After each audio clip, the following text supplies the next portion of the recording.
Oh, turn it up. Here we go. Up here with your crew in an awesome view. Everything you love stacked right in front of you. Got your icon pass, powder slash it. 50 plus destinations. Speaking of, did you get your Icon Pass yet, Sean? I'm on iconpass.com dropping in right now. Wow, from just $259 adult, everyone knows you get the best price in the spring. Yeah, that's the good stuff. Okay, done. So pass the good stuff, yeah, it's the good stuff. And now a special motorcycle weather report from Progressive. And today expect mostly sunny conditions with a high on life that can only come from cruising down the road on two wheels. Kids will wave, dogs will bark, and cyclists in padded shorts will instantly regret their chosen mode of transportation. Whereas you, on the other hand, will look super duper cool. Back to you in the studio. This has been a special motorcycle weather report from Progressive, where every day's a beautiful day to ride with coverage from America's #1 motorcycle insurer. Get a quote today and see what you could save. Progressive Casualty Insurance Company and Affiliates.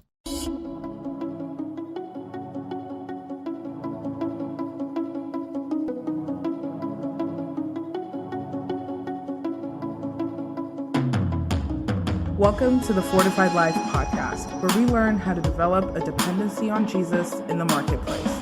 From the boardroom to the bathroom, God is with you. Here's our host, author, speaker, teacher, encourager, stewardship coach, and my husband, the man they call Mr. Fortified, Jason Davis.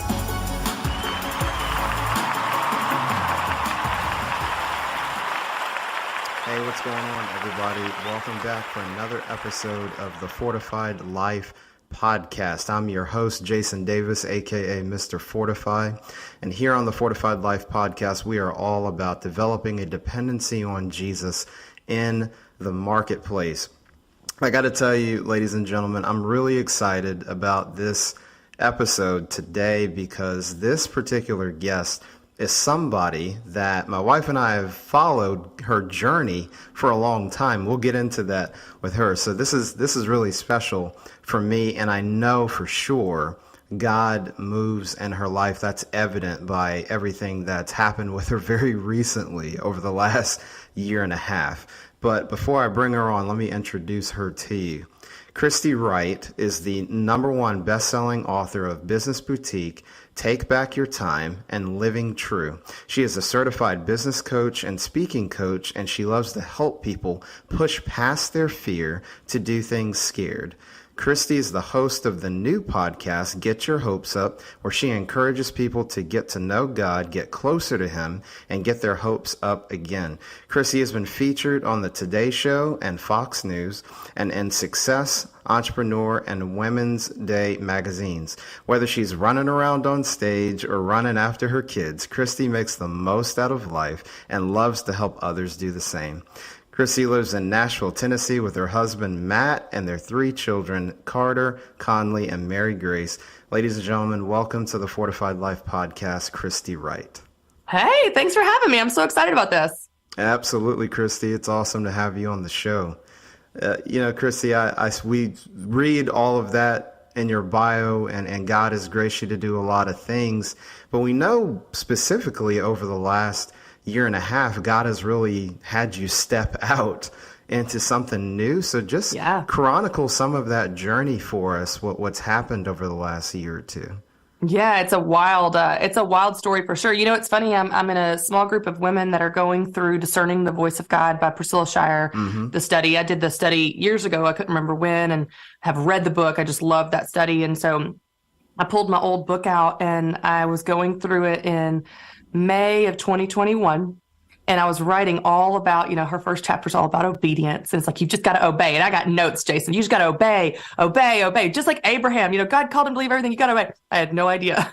And in just a few months, I would be asked to obey, similar to Abraham, to leave everything. And so after a really incredible 12th year at Ramsey, no intention to leave or go anywhere. I had a great platform there that they helped me build, and business boutique brand and Christy Wright show and coaching and books and all the things. And I was there for life. I planned to be there for life. God had called me there years ago, so I knew I was supposed to be there. And I'd had a really good year in 2021 and felt like I hit a gear. I was such a veteran on the team. I had been around the longest and helped a lot of the new speakers coming in. And I just felt really secure in my spot there. And And in November, almost out of thin air, basically, God called me to leave. And if you would have told me months before God's going to call you to leave, I would have laughed, because I'm like, no. God wouldn't do that. God's not going to do that. And so it was very shocking. It was very terrifying. I will say it was confusing at first, because you're like, God, why would you do this? Like, why would you do this? But it wasn't confusing in the sense of I wasn't sure if I was supposed to. I've told my girlfriends joking around, I'm like, no, when you look at the affirmations I had, like, I had to leave. God was going to strike me with lightning if I didn't leave. Like, it was so clear that's what I had to do. And I'm so grateful that God, in his mercy, I was telling my girlfriends the other day in that group, I said, I think sometimes, I don't know this for sure, I don't think it's a formula, but I think often the harder the call, the more he walks to you, the more he shows his closeness, gives his affirmations, because he knows it's a really hard call. So he gave me so many affirmations. And after a few months of walking that out, I left, I came home, I rested. God told me I was supposed to rest for 3 months. I was supposed to do nothing for 3 months. He was very clear that I was not supposed to just go do some stuff and not panic to make money or be scared about bills and all the things. And so I just rested and I stayed home, and was still in seminary classes at the time, and still had help at the house at the time. We had a nanny for 5 years. And so it was just life as normal, other than that, walked away from my job. I tried to keep everything else steady, to really process that and grieve that, that was a grieving process. I was sad. And then one day in February, I woke up and I had this idea to train speakers. And it was one of those things where at first I was kind of like, is this my idea or God's idea? Am I just trying to go do something again? Like, I'm an entrepreneurial. But the idea just kept growing and growing, so much so that night I told my husband, hey, I feel free to go build this. I think I'm supposed to do this.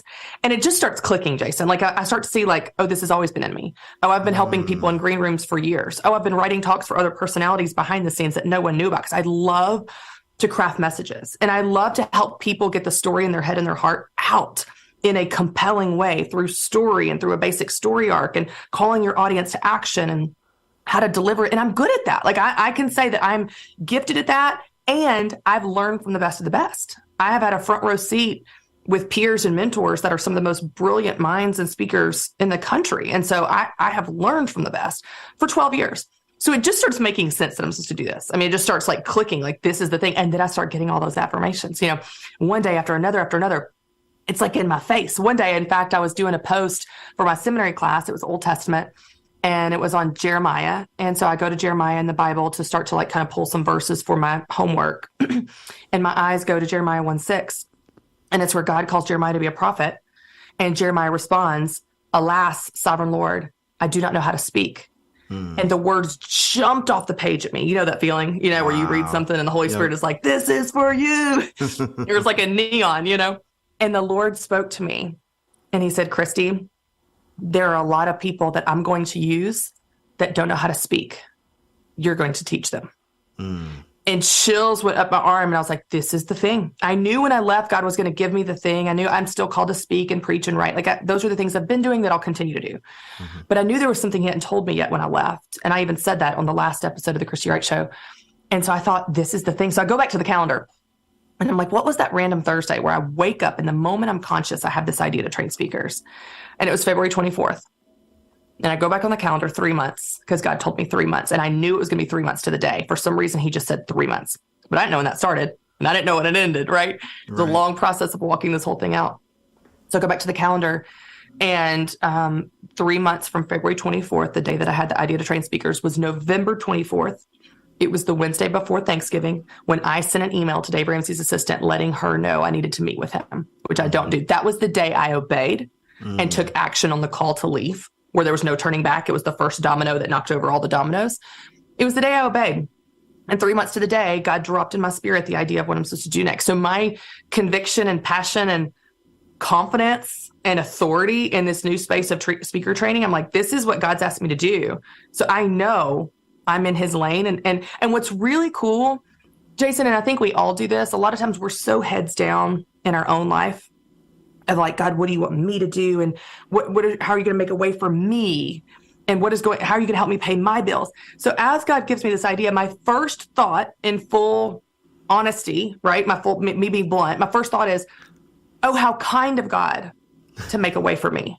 How kind of God to carve out a path for me to create an income for my family that honors Ramsey, right? Like that was a narrow lane, and God carved it out. How good of God to take care of me.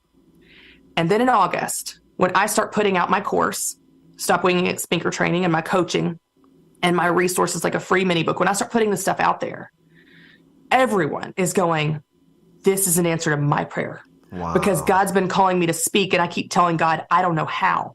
And so you saying, hey, I'm training speakers is an answer to my call. And isn't it like God to always work us all together, to always have multiple purposes that weave together for his good and his work in the kingdom? And so it's just, so now that's what I'm doing. I've got a new podcast called Get Your Hopes Up. And I'm still encouraging people towards Jesus, which I'll always do no matter what I do. But in this season of transition, like professionally, I'm not doing as much business coaching like I did in the past. I'm really helping people get their messages out, whether that's a podcaster or YouTuber or speaker or pastor or politician or someone that just has a call to use their voice to tell their story. I want to help people get the message in their head and their heart out. And so it's been really fun to do that. And I think we're just getting started, which is really cool.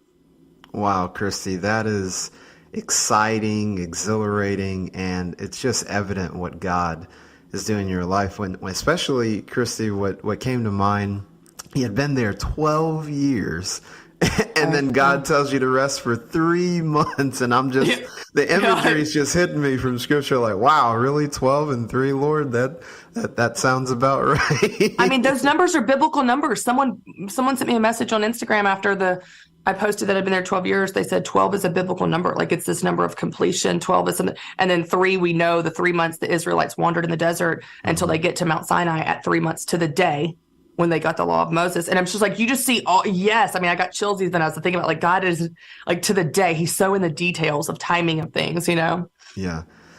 Christy, what I love about your story is we're talking about what you're doing professionally, but what's interwoven in between that is you listening to God and talking to God. So, Christy, can you talk about the importance from a faith standpoint? Like, you couldn't have decided what direction to go in without going to God. And sometimes in the marketplace, Christy, there's this tendency to compartmentalize things, maybe because of the industry that we're in, or maybe because, we're a little bit, afraid to kind of let people know what your beliefs are. So can you just talk about that for, a faith-based business owner or someone in the corporate space that is a believer, just the importance of seeking God, not just for our family and spouses, but also concerning our role in the marketplace?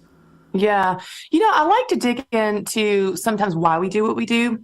And I get that, because you're exactly right. People do that. And so then I just think, like, okay, why?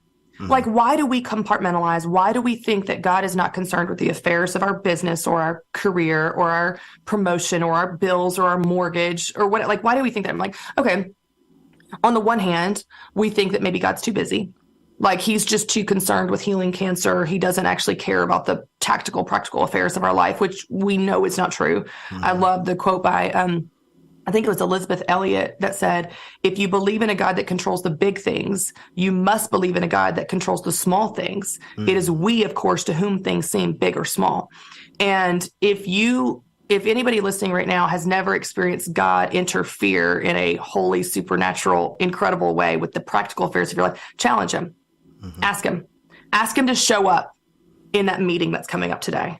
Ask him to show up for that house you're going to put an offer on. Ask him to show up for something so tactical, a bill that needs to be paid. And then when he does, you will learn something about his character, and it will bolster your faith, and you will learn to go back to him for the practical needs of your life, because believe it or not, he actually does care about the practical needs of our life, of our lives.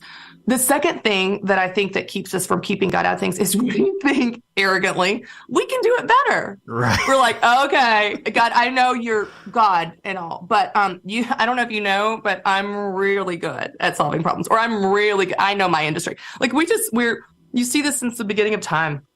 You look at the Bible and you just go, like, the pattern in the Bible is just how arrogant people were, like how they thought they could do it better. They could do it without God, that they knew something God didn't know. They had some problem God couldn't solve. The Israelites whine and complain over and over and over again. And then we look at them and go, y'all are idiots. He was faithful to you 100 million times and you're doubting him on the next day. And then I go, oh man, that's me, right? Isn't that me? It's like he's faithful my whole life. And they're like, oh God, I don't know. What about this year? And so I think that if we can just root ourselves back in the truths of God, and that's the truth we learn from Scripture, the truth we look from our history of his faithfulness, we can go, okay, he's God and I'm not.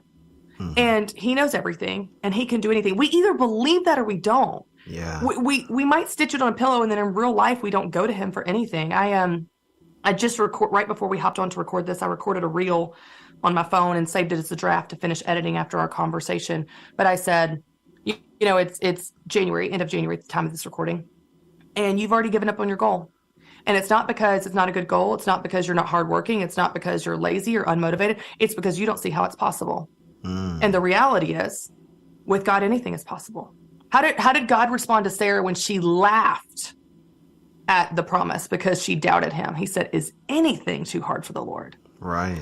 And so I just encourage people to go, no, remind yourself of who God is as you see his attention to detail and his involvement with the affairs of the world through history in the Bible, and consider that he might be able to be that involved with you and challenge him. And I don't mean like test him in like an arrogant way. I mean like go to him and go, God, I've got you in a box. And in this box, you don't help with these things. So I want you to bust out of this box I've put you in my mind. And I want you to help me with this parent-teacher meeting with my child, or this goal that I have, or this bill that I need to pay. Like, will you show me how you care about those things? Because I'll tell you, let me tell you one story as an example, okay? One story. Because sometimes for me, Jason, what I do is I have to get to a dead end before I go to God. That's just true. That's still real time. I'm so hard-headed. I'm going to do it myself. I think I'm really smart at solving problems. And I just like, it's a last resort, even though we know it shouldn't be, blah, blah, blah. So this was years ago, okay, at Ramsey. This is our old Ramsey story. Years ago, when I was very first getting started, we knew that I was going to help women start businesses. That was the story of my mom. I was a business coach, yada, yada, yada. And so I started doing research on women in business. And we're trying to figure out what to name this brand around business, women-owned businesses. But they're like, we've got to figure out to come up with a name and a tagline, logo, and all that kind of stuff. And so Dave had kept calling it, because I did research and I was starting to understand the psychology of these women. And Dave kept calling it boutique business. It's like a little boutique business. It's like a, small business boutique business. But I was like, we can't call it that because people are going to think it's for businesses that are boutiques only, that sell clothes and candles and gifts, right? Like I was like, this is much more than just a boutique. Who's going to tell him that it can't be that? But I didn't have a better idea. So I was like, I'm not going to tell him it's not that until I have a better idea. And I didn't have a better idea. So we did research, and we asked a question in the survey that 13,000 women took, and it said, what phrase do you identify with most? Small business, side business, home-based business, hobby business, micro business, mompreneur. Micro business and mompreneur didn't rate at all. The other four, small, side, home, and hobby, were all exactly equal. But here's what's interesting. They were not interchangeable. So the woman that ran a small business, she was like, this is not like a hobby. This is not a side business. She was offended by the other titles. A woman that ran a hobby business was like, this is not a small business. This is just this little thing. Like, it's just it. But I'm like, I know this is for all of you. Right. So how do I talk about this thing in a way that is for all of you when all of you are having this identity crisis? You all think you're different and you don't identify with these other terms. And Dave just kept calling it boutique business. And so I'm at the dead end. And so I get to that dead end and I do what I do when I get to dead ends, and I pray. And I'm sitting on my bed. I'm like, Lord, we need a name for this thing. Dave Ramsey thinks it's going to be boutique business. It cannot be that. I think they've already bought the URL. I know it cannot be that, because we're going to isolate everyone that's not a boutique. I need a name. And God said, flip it. It's the business boutique. You're not describing them. You're describing you. You are the place that people come for all things business. God gave me the name. So if you don't think God cares about the details of your business or your finances or your ideas or your project or your new hire, he does. Would you just ask him? Because his ideas are so much better than our ideas. And as scripture says, his ways are above our ways. His thoughts are above our thoughts. So if you want to tap into supernatural power and ideas that are better than anything your teeny brain can come up with, pray about those things and watch how God shows up, because he will. He absolutely will. I love that story, Christine. I can definitely identify on a lot of that, whether it's naming conventions or ideas, or I call them Holy Spirit downloads in the moment, just supernatural insight. And that's very real day to day if we would just trust him and spend time with him. It's amazing. It's funny. As we were talking about us leaving Ramsey, one of the right before I left, in like beginning of November of 21, I had an all-day planning meeting with my team to plan out like the next 2 years, because for the first time in my life, everything I'd ever done had wrapped up, and we had a clean slate. I just kept saying, I got a clean slate next year, because that never happens. Everything had a perfect bow on it, and it was time to plan the next 2 years, because we always plan way out. And I go to this meeting, and we're just not coming up with any ideas. Like, the ideas are going on the board, but they're not good, and they don't feel powerful. They don't feel right. And I just stopped the team. I'm like, guys, we need to pray. These are not the right ideas. And so we pray, and we just keep coming up with ideas, but none of the right ideas. And I leave there and I'm like, we got to have another meeting, because God didn't give us the ideas. He didn't give us the ideas of what we're supposed to do in the next 2 years. And maybe we didn't have the right people in the room, but we didn't get it. You know when you got it, and you know when you don't, and we didn't get it. And then when God spoke to me a couple weeks later, as he's calling me to leave, he said, it was 3 a.m, and he's speaking to me, and he said, Christy, I did not give you vision there because your purpose is not there anymore. He didn't give me vision in the meeting. So even the absence of his vision was him directing me. Yeah, isn't that wild? That is wild. My goodness. I love that.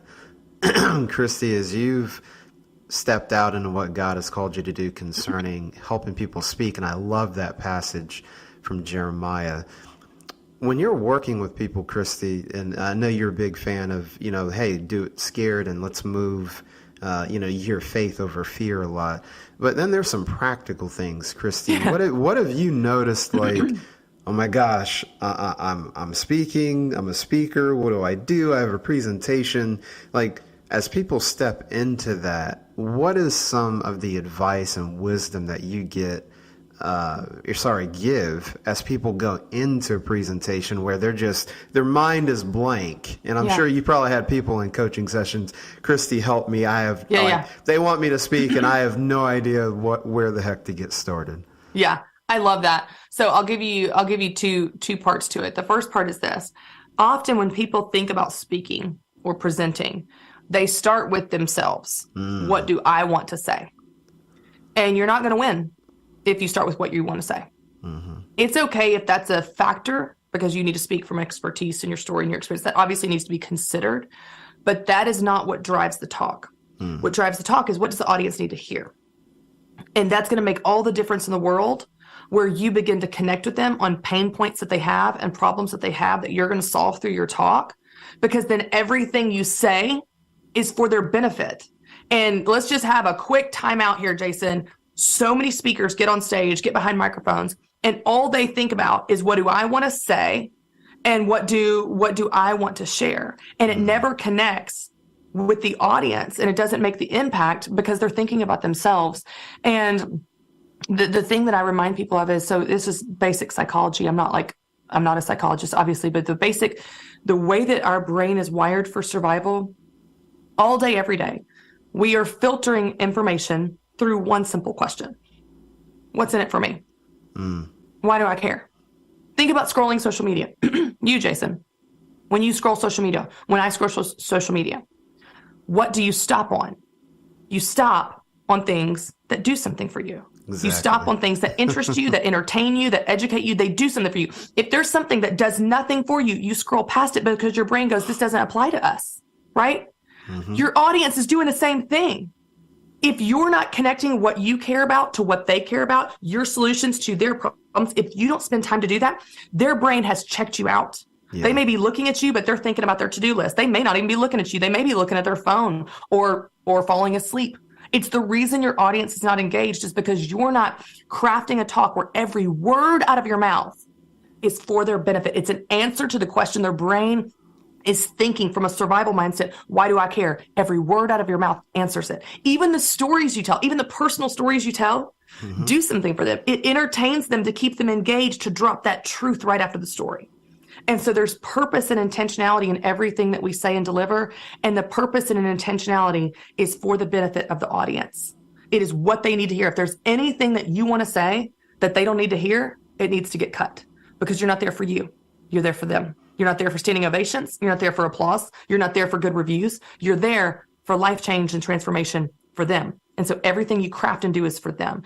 And the second thing that I would say, and this is really tactical, but I have, after doing this for a long time, but doing it intentionally as a business this last 6 months, it is something people genuinely need help with, Jason. Like, we don't know how to do this. Most people don't know how to do this.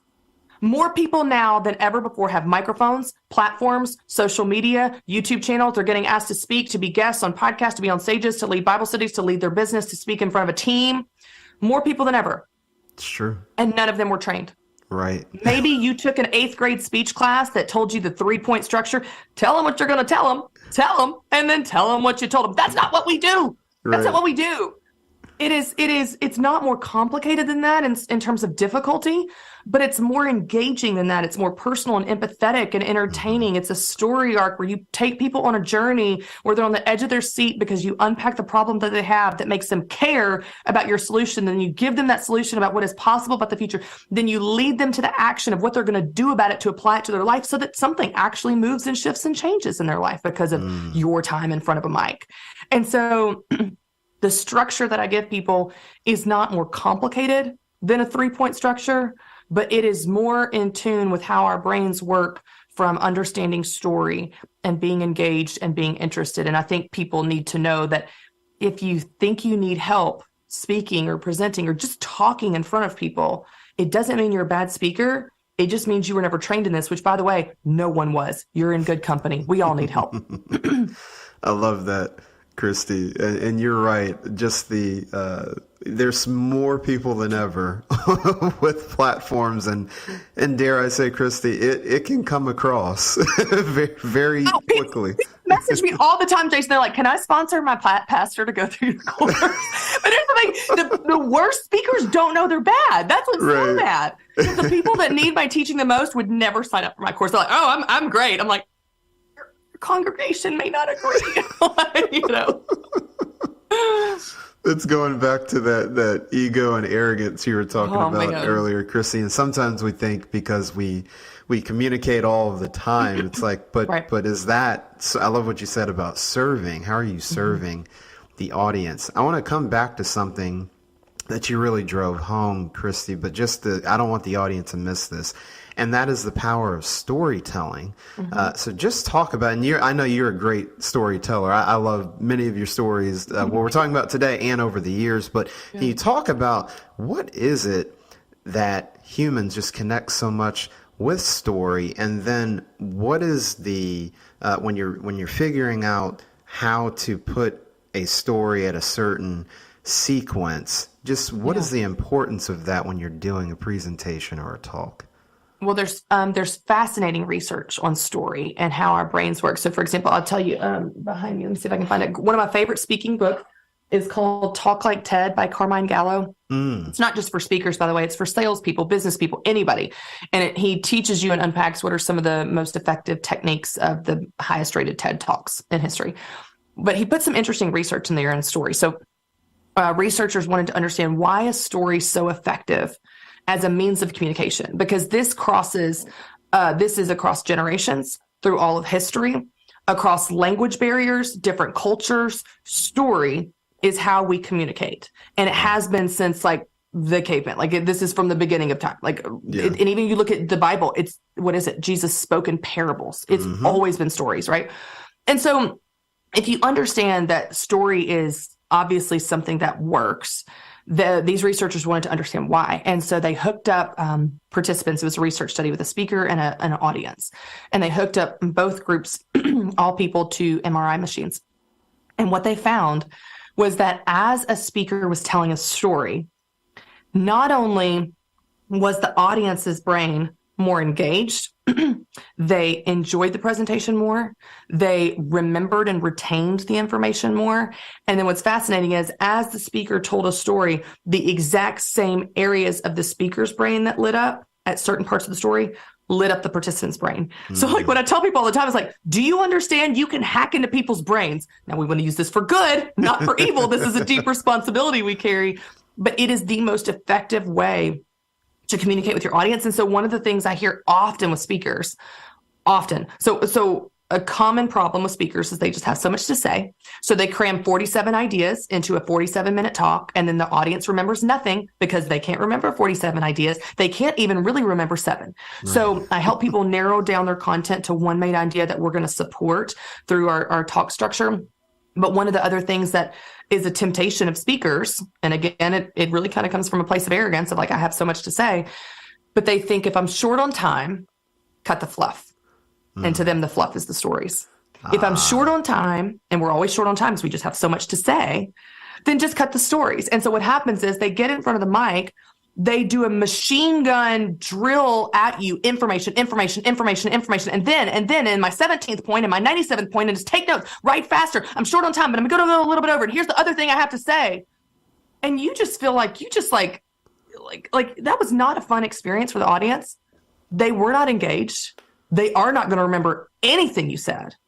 And they did not have fun in the process. Whereas you could take one point, and you could spend 45 minutes unpacking this point, and you tell a story that sets up this point, and you highlight a problem that this point is going to solve. And then you unpack the possibilities of the solution of this problem. Then you give some simple action steps on how to apply this solution, and they walk out and they know exactly what you said. For example, I did a little just trial to test my theory on this, which I know it's true, but I just thought I'm just going to practice this.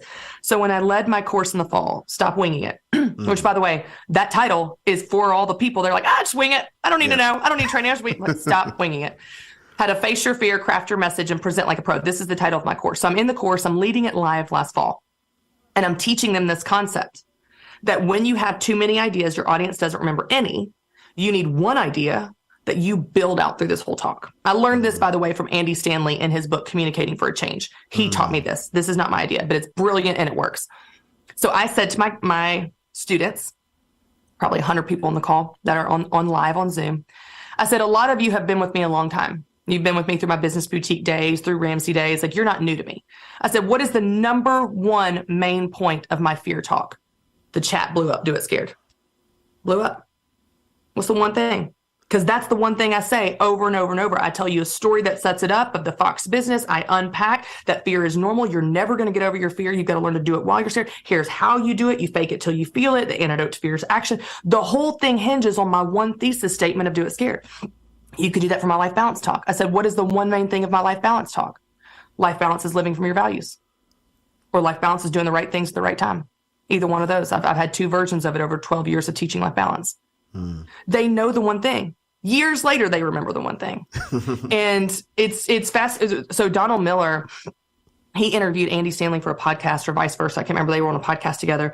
And Donald Miller told a story about being at a college that he had spoken at like 10 years before. And he was talking to a guy and he was like, oh yeah. He was like, I was here years ago for a conference. And the guy goes, oh, I was here for that conference. Do you know who spoke? Andy Stanley. And he said, the number one thing we need to do is da-da-da-da-da. And Donald Miller goes, well, did you remember anyone else that spoke? Because he spoke at that. And the guy goes, no. And so Donald Miller was using this example. And he said, I realized something about you as a communicator, Andy. And he said, you, when you're on stage, you are leading the audience in an exercise in memorization. Let that sit for a second. You're leading the audience in an exercise in memorization, because if you want people to freaking change their life as a result of your sermon or your talk or your podcast, then they need to know how to change their life. They need to know what you said when they walk away from the room. And so we've got to teach them in a way that takes one idea and lets it build out, lets it breathe, where people enjoy the process and lets it sink in. And the way that you do that, the way that it sticks is through stories that illustrate it, but also just a basic story arc of your talk where you've got a problem, a solution, and an action.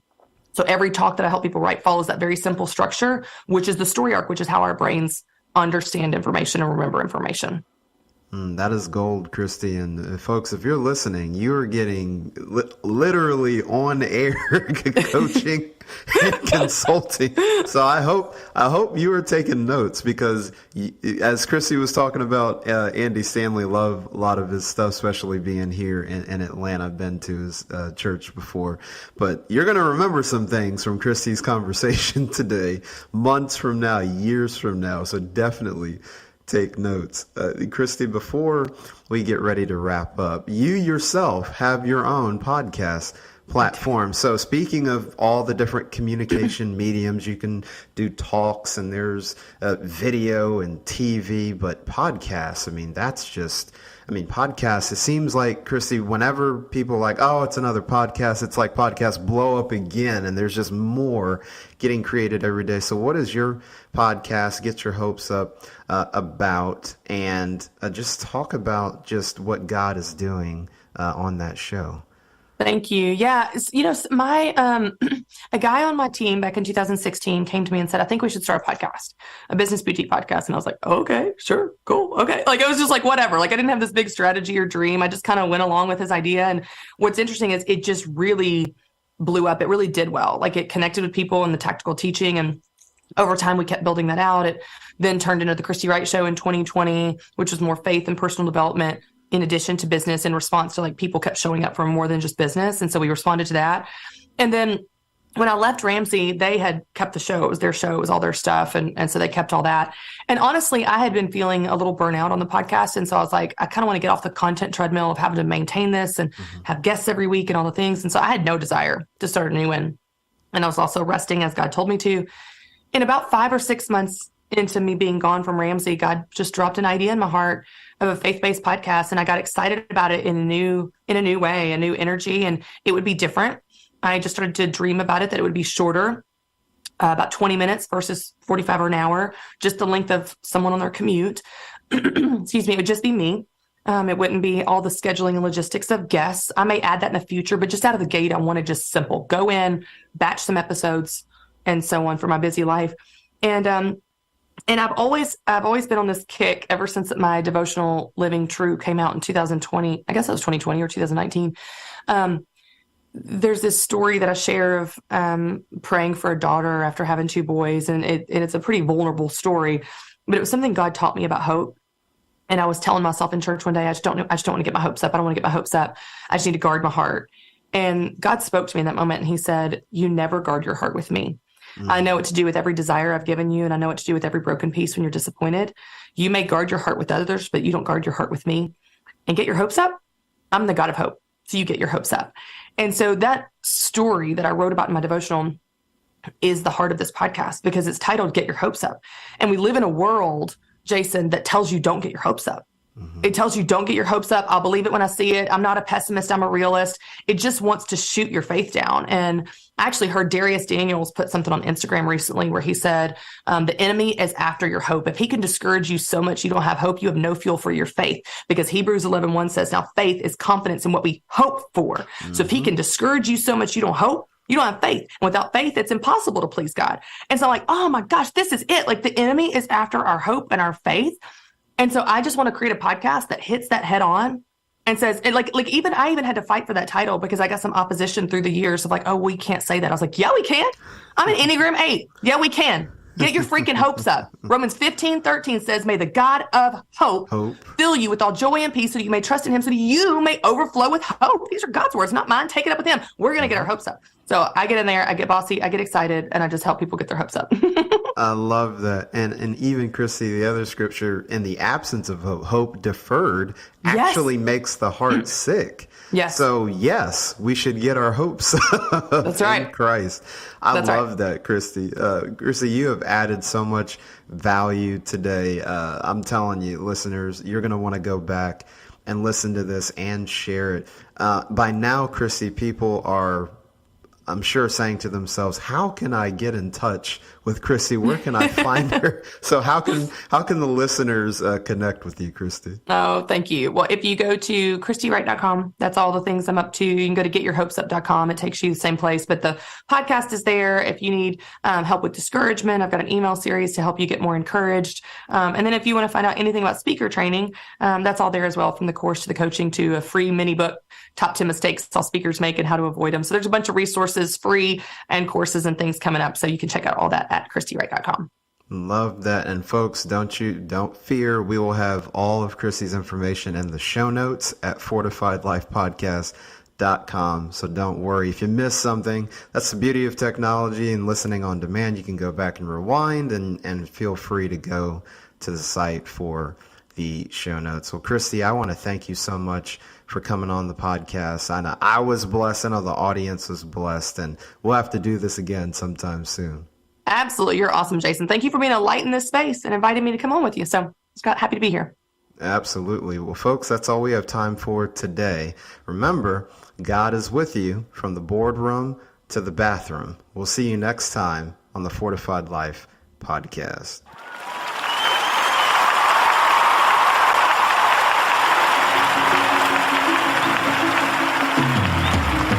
Thank you for listening to the Fortified Life podcast.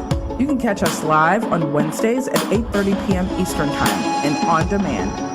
Check out fortifiedlifepodcast.com for more details. To learn how to live out your faith in the marketplace, grab a copy of Jason Davis's book, Fortified, Being Rooted in God's Plan for Work and Business. Available on Amazon. Wendy's 2 for $6 lets you mix and match some of our best items, like Dave Single with a 10-piece crispy nugs, medium strawberry lemonade with a spicy chicken sandwich, spicy chicken with a Dave Single with a strawberry lemonade, if you're into that. Chicken Sam, crispy nugs, strawberry lemonade, Dave's, nugs, Sam. Whew. Pick what you want at a price you want.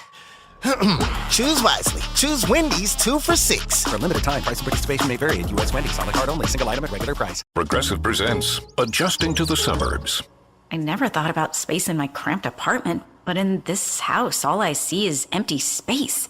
The sofa and ottoman look like tiny islands in a sea of hardwood floors. I could get 2 ottomans in the living room, but then I'd need another sofa. I could tell people I'm into minimalism. Anyway, when you save with Progressive by bundling your home and auto, that's the easy part of adjusting to the suburbs. Progressive Casualty Insurance Company. Coverage provided and serviced by affiliates and third-party insurers.